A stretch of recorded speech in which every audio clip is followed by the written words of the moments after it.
You've now tuned in to TSL Exclusives.com. And we're sitting here with the one and only. Actually, no need for an introduction. We gonna let you introduce yourself because your personality bigger than ours. Pretty women wonder where my secret lies. I'm not cute, nor built to suit a fashion model size. But when I start to tell them, they think I'm telling lies. And I say, my hair is laid, hunty. It's none other than the doll, Miss Funky Dineva Ross, honey. How y'all doing? Yes, God, bitch. And Buddy. I brought Buddy with me today. Hey, Buddy. This is Buddy. This is my dog, Buddy. How y'all doing? I'm doing great. How you doing? I am doing good. About time we meet, finally. Don't blame him. Right. For the people who don't know, this interview has been in the works for Long time coming. Right. Every time I see y'all, we're going to do an interview. I said, just call me. Just call me. Okay, well, finally it happened. Well, we're here. We made it. Hey, maybe I come when you want me. We're going to have a good time. We're going to have a good time. We got a great time. We're going to talk a whole bunch of BS. All right. We're going to talk about everything. All right. No holds barred. From reality shows All right. to Well, y'all know how I do it. To Buddy, to my hair's laid like Diesel's nappy dreads. We're going to get it in. Well, let's get it in. So what's going on? Working, filming, working, blogging, buying hair, working, traveling, you know, trying to stay sober. Ain't that the hardest part? Okay. Trying to stay sober. That's the hardest part. Is your wig game shitting on Kim from Housewives? But we just jumped right in. Yeah, Is my wig game shitting on Kim? No, Kim got me beat. But I'm coming for her. Kim got me beat, but I'm coming for her. You know what? Kim actually has some good hair. If it was when they took the wig off. Yeah, but she got low self-esteem. You see what I'm saying? Because I think I'm Kim's talking about hair, the collection-wise, not. that's what I'm saying. Kim's real hair look better. No, her real than hair yours. is real nice, but you know, her, and you know, not just her, a lot of black women have, or a lot of women, period, just have nice hair, but they just want more. They feel more complete with more. Yeah. And that's her situation. I think her hair is real nice, but she just feels like she's got to have more something. Yeah. Whatever. I mean, I don't knock a bitch up their wig, because God knows I wear mine. Yes, man. Who's it laid like tonight? I just left dance practice. So my hair is laid like Alvin Ailey dancer. I got my lyrical skirt on, honey, my ballet shoes. Someone channeling Monica's new life. Right, yes, honey. Miss How was Thang. your weekend? You know, it's Halloween weekend. My weekend was very eventful. I had Rico Chappelle's Halloween party. Okay, I which we hosted that. weren't able to attend because we got lost. That was awesome. I hosted that, and then yesterday I rounded it out my weekend with the annual Black Party. Warren Huntley and five friends and a fair, or five fair and a friends, something like that. They do a Black Party, and I went to hang out. Ended up working a little bit, but my weekend was good. How about you guys? It was good seeing you at the Black Party. It was. It was. It's good seeing you. So what's your plans for the rest of the week? Get up here, buddy. Filming tomorrow. Candy. All of you guys know Candy is back with her Bravo show, The Candy Factory, that showcases talent, where she writes a song for them. It's, you know, American Idol, The Voice type of thing. So I'm actually hosting the showcase every week. Okay. That shouts out to Candy, and thank you so much for that opportunity. I'm doing that.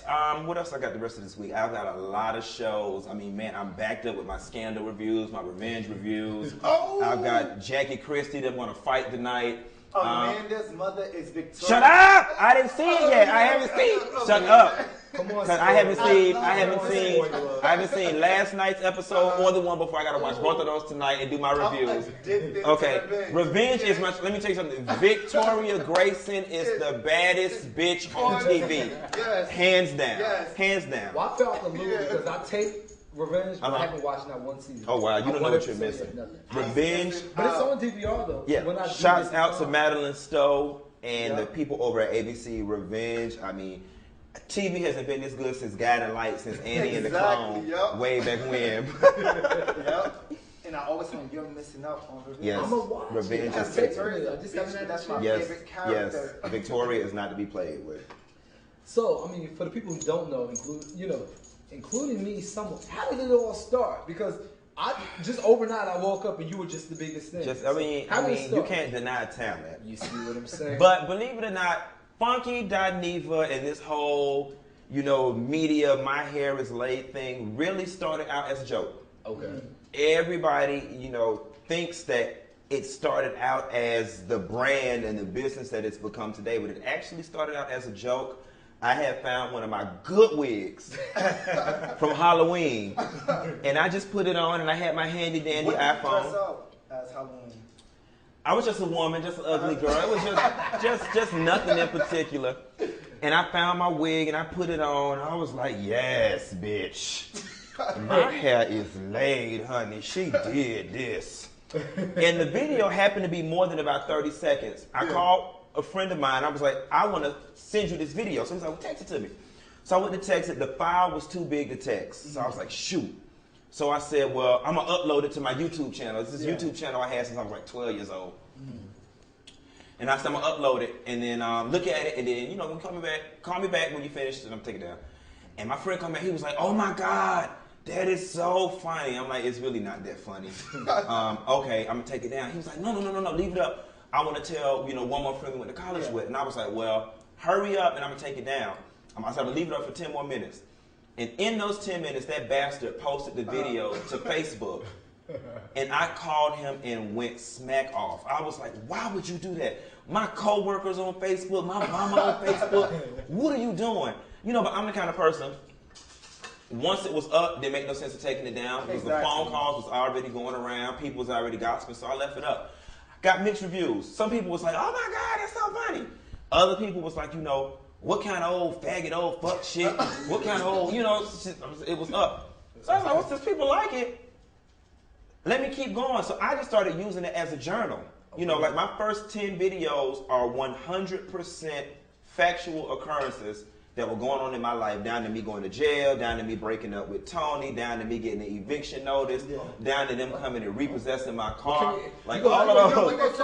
You have to hit rock bottom before you make it to the top. What you just said. Yes. Okay. Yeah. And so, be the foundation. Exactly. okay. You know what I mean? And so those first like 10 or 12 videos were just my journal, my diary. YouTube had sent me this email about becoming a partner.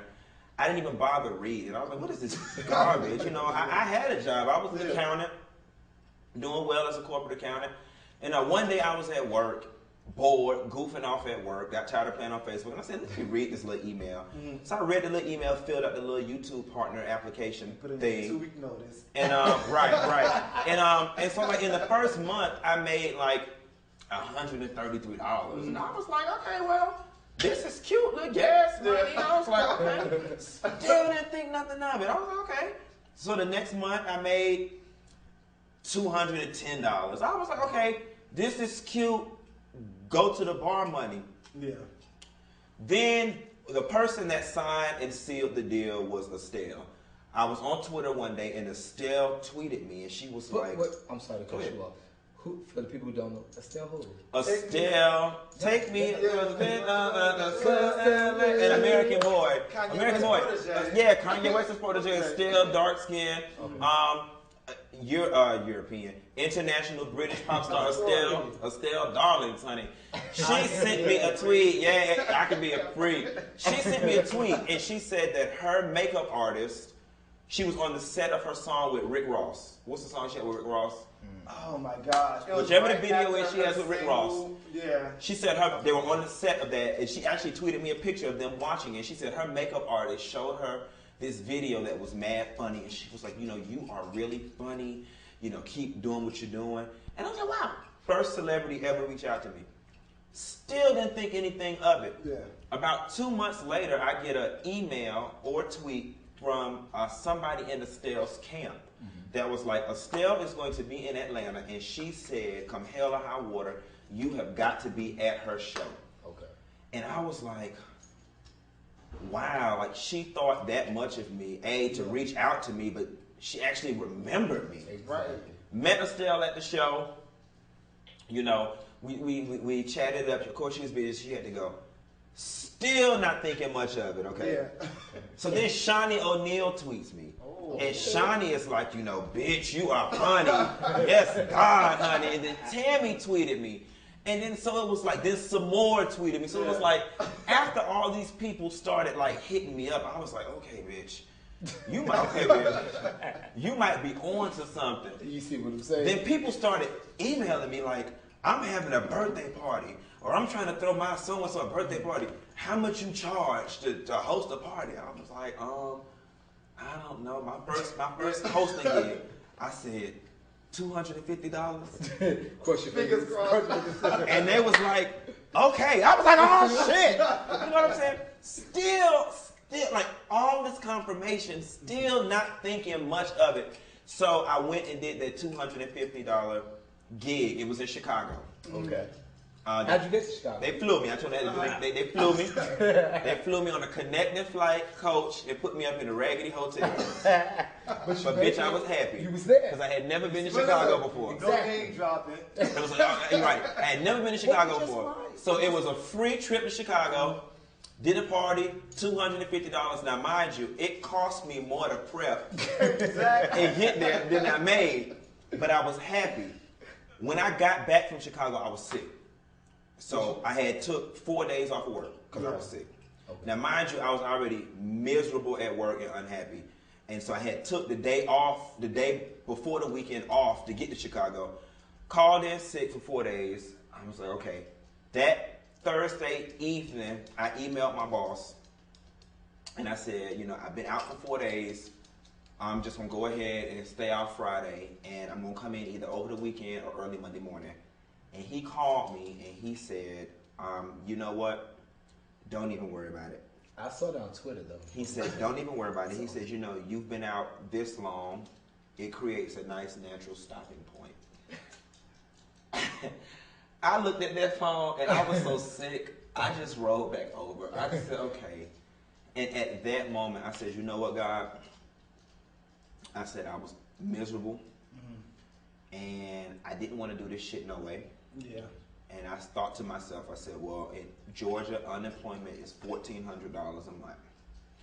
I said, God, if you allow me to get unemployment, I will grind with these videos and try to make another $1,400 making videos.